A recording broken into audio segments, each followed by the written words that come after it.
एक लोकगीत आप लोग समझ प्रस्तुत है। लोकगीत का शीर्षक है अहिरवीर गाथा कि कौन कौन समाज के बीच में योगदान रहा है यादों का, कहना है लोकगीत के माध्यम से। चला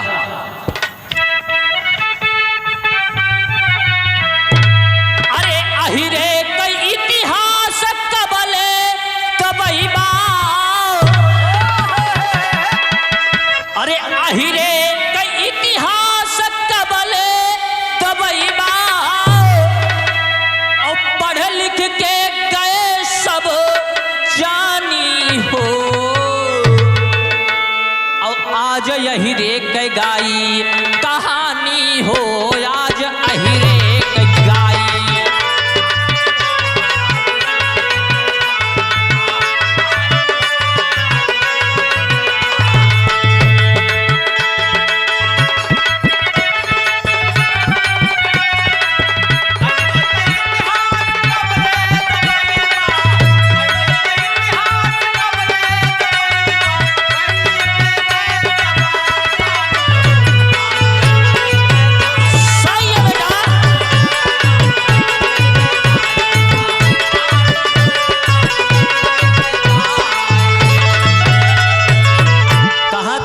रखोगे, मेरा समाज पढ़ लिख के जागृत हो गया है। अगले बंद में कहना है अहि माने नाग होला नाथे कन्हैया, यही माने नाग होला,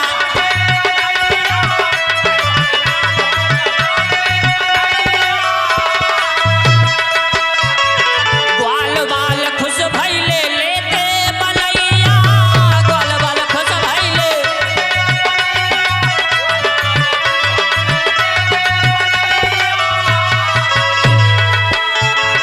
दुष्टन का जे मारे अहिरऊ कहावे, दुष्टन का जे मारे,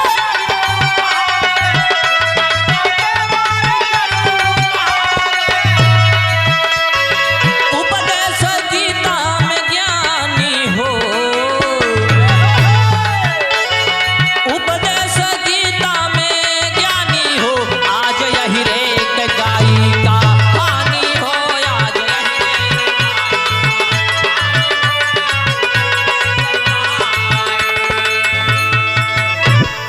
अगले बंद में कहना है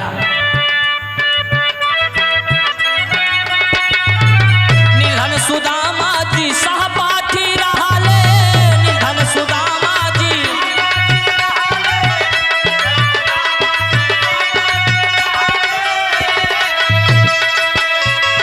दुई मुट्ठी खाए तो दुई लोग दिहाले, दुई मुट्ठी खाए तो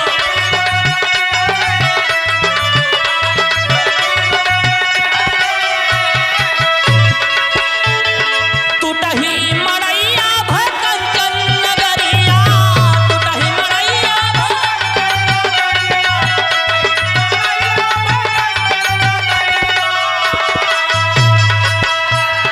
देखा नहीं ऐसन दानी हो, देखा नहीं ऐसन दानी हो, आज यही रे के गाई का हानि हो, आज यही रे।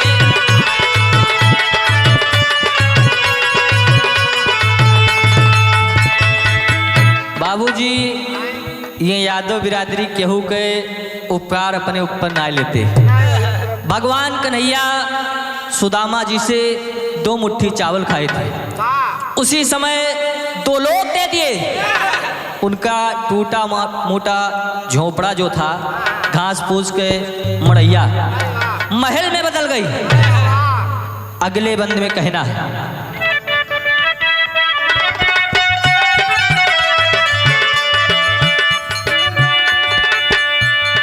यादव राज सूरसेन कुंती दुलारिया, यादव राज सूरसेन,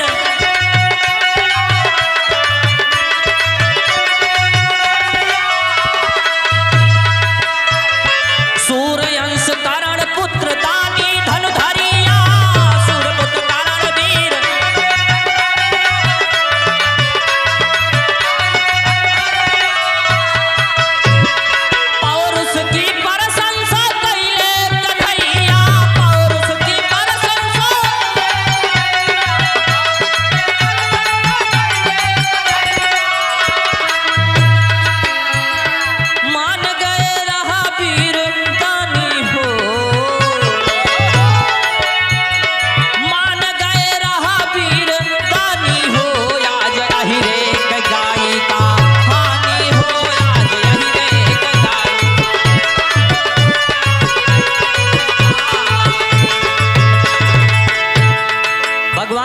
कन्हैया को भी ये मानना पड़ा कि कर्ण के जैसा वीर और कर्ण के जैसा दानी दुनिया में कोई नहीं था बाबूजी।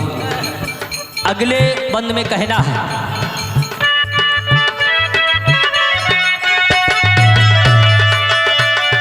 अंग्रेजी सत्ता में बचाऊ पहलवान हो, अंग्रेजी सत्ता में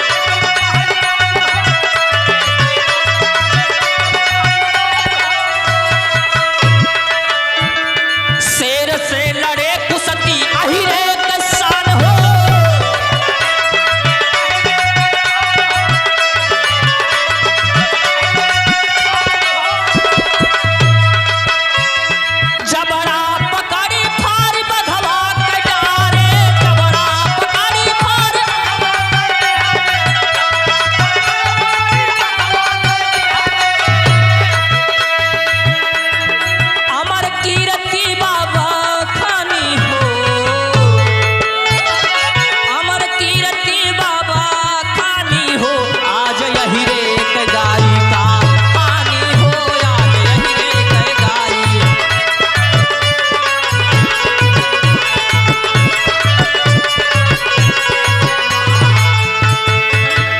बाबूजी। जब भारत गुलाम था, भारत के ऊपर अंग्रेजों का शासन था, भारत पर अंग्रेजों का शासन था। अंग्रेजी सरकार ने इंग्लैंड से एक पहलवान बुलाया, कहा अगर कोई भारतवासी इस पहलवान को पिछाड़ देगा तो मैं भारत आजाद कर दूंगा। बचेऊ पहलवान उका बाबूजी पिछाड़ दे खाड़ा में। फिर सोचे थे कि बचेऊ पहलवान से कैसे फंस पाया जाए, गद्दार धोखा कर दिए। अगले दिन कुश्ती तय की गई, इधर से बचेऊ पहलवान है, उधर से अंग्रेज लोग शेर को छोड़ दिए। बचेऊ पहलवान जब देखे तो बाबूजी घबराए ना, कहे मैदान में दो ही पहलवान लड़ते हैं, जीतता एक ही है, मैं इस भाग से लड़ूंगा, देखता हूं क्या होता है। और बाबूजी वही जोश में बचेऊ पहलवान बघवा के जबड़वा पकड़ के दोनों बिचवा से फाड़ के फेंक दे। ये यादव थे, वाराणसी के थे बाबूजी, और यही मनाए गीत संगीत में भी लैला अगले बंद में कहना है,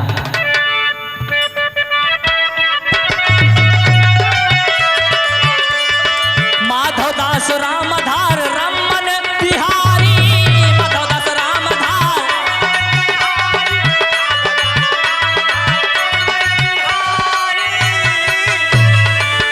स्वर्गीय गुरु माधवदास यादव जी, जो हम लोगों के बीच में नहीं है, वर्तमान का तुलसीदास उनको कहा जाता है। तुलसीदास जी तो साते खंड में रामचरितमानस की रचना करे हैं।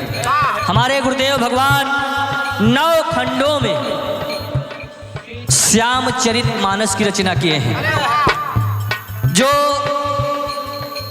उत्तर प्रदेश नहीं बल्कि पूरे भारत में आ चुकी है। लोग इसका पाठ करवाना शुरू कर दिए हैं। कहना है, माधवदास रामधार रमन बिहारी, माधवदास रामधार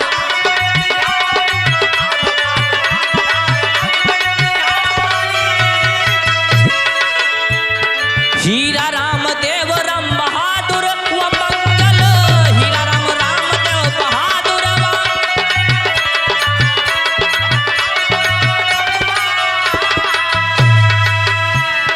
विजयी उजाला बखानी हो,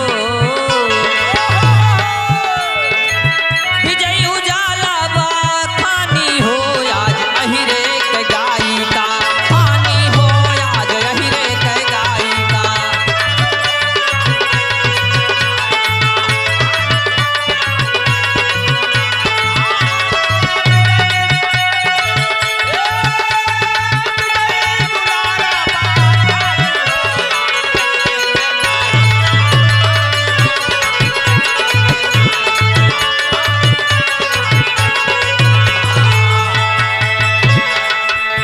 अब अपने क्षेत्र के बात ले लिया,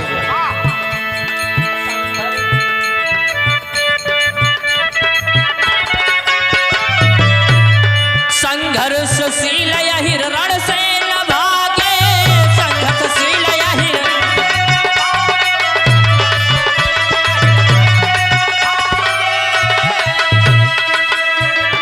गैर के बदे दुश्मनी सर पे ला दे, गैर के बदे दुश्मन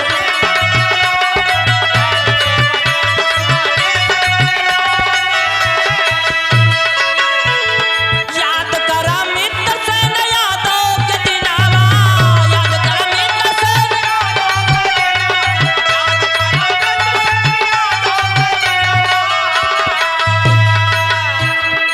अर्पित की है जिंदगानी हो,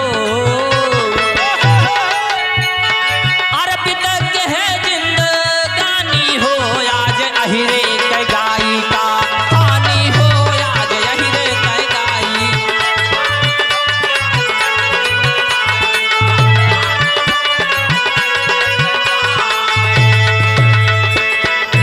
अपनी ही विधानसभा से बाबूजी मिल्कीपुर विधानसभा से स्वर्गीय बाबू मित्र सेन यादव जी को कौन नहीं जानता है। अपने यहाँ कितना अत्याचार था, बाबूजी हम सबको अधिकार दिलाए हैं बोलने का, बैठने का। अगले बंद में कहना है,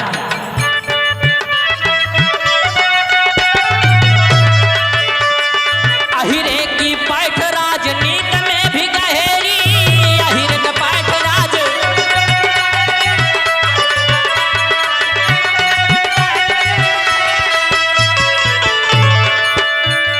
यादव मुलायम आरक्षण के पहरी, यादव मुलायम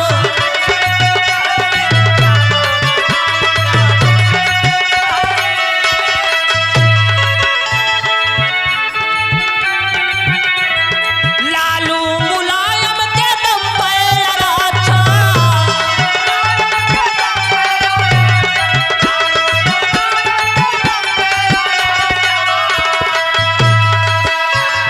इतिहास देखा सुजानी हो,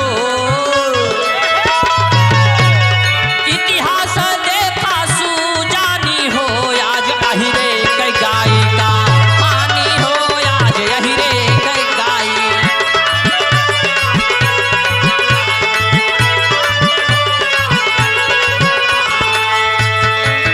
जो बाबूजी आज आरक्षण मिला है स्वर्गीय नेताजी श्री मुलायम सिंह यादव की देन है, लालू यादव की देन है जो आरक्षण मिला है।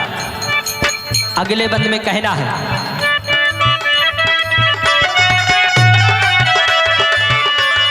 62 में चाइना से भइली लड़ाइया, 62 में चाइना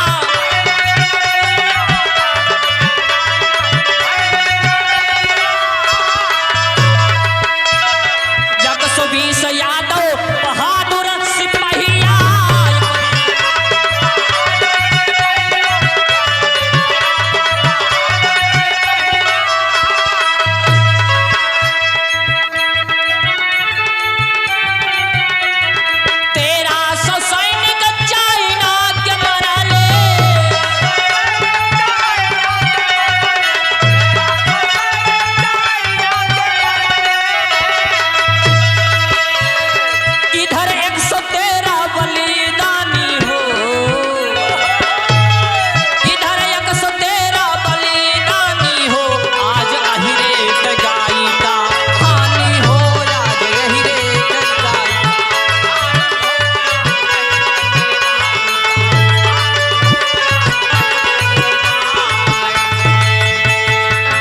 बाबूजी 1962 में जब भारत चाइना की लड़ाई हुई तो उस समय सीमा पे जो दल तैनात था, जो टुकड़ी तैनात थी, उसमें 120 यादव सिपाही थे।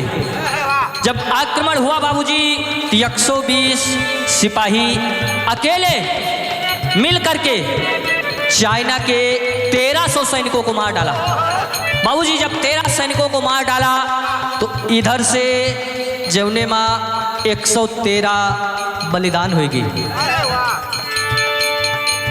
अगले बंद में कहना है कि अगर इसको आप झूठ मान रहे हो तो गूगल पे सर्च करके देख सकते हो। कहना है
बाबूजी जहाँ पे यादव सैनिक अपना बलिदान दिए थे, चाइना में गया बद्रीनाथ जैसा पावन धाम बना हुआ है, जिसको अहिर धाम के नाम से जानते हैं, रेजांगला में स्थित है।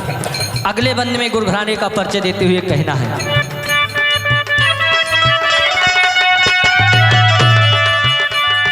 गुरु माधव दास जी का मिला परम धाम हो, गुरु माधव दास जी का